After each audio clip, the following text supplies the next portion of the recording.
ሰላም ለሁላችሁ እንኳን ወደ ማርቲ ኤ ኩኪንግ መጣችሁ ዌልካም ቱ ማርቲ ኤ ኩኪንግ ዛሬ ደግሞ በቀላሉ ልናዘጋጀው የምንችል የቀይ ስር ምግብ አቀርብላችኋለሁ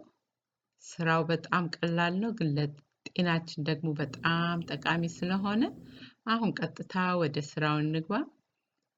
ይህን ቀይ ስር ለ30 ደቂቃ ያህል በጨውና በውሃ ቀቀልኩት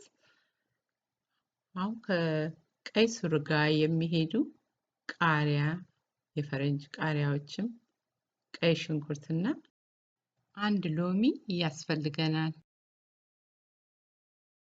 እንዲሁም ከ2 እስከ 3 የሾርባ ማንኪያ የሚሆን የወይራ ዘይት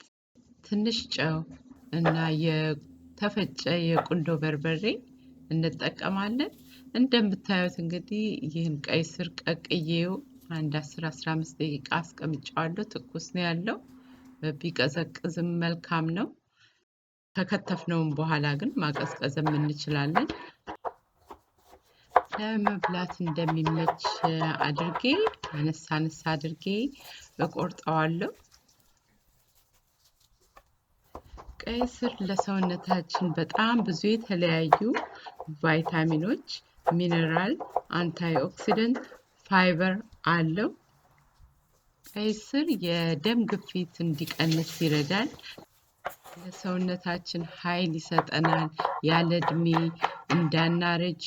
ይረዳናል ለቆዳችን በጣም ጠቃሚ ነው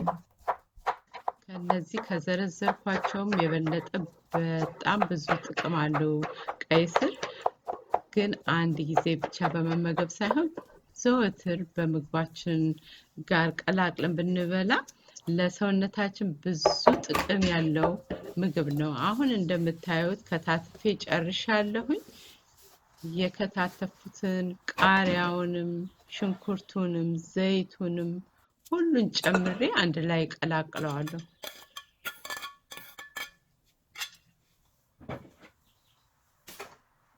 ይሄ በጣም ቀላል ምግብ ነው ለማዘጋጀት ኩክ ማድረግ አያስፈልግም በላዩ ላይ ዘይቱም ስላልተቁላላ ለጤናችን ጥሩ ነው የሚሆነው ጨውንም ሎሚውንም ጨምራለሁ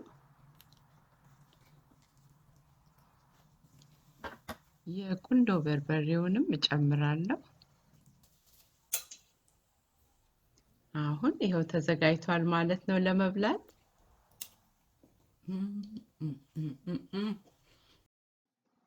በጣም ነው የሚጣፍጠው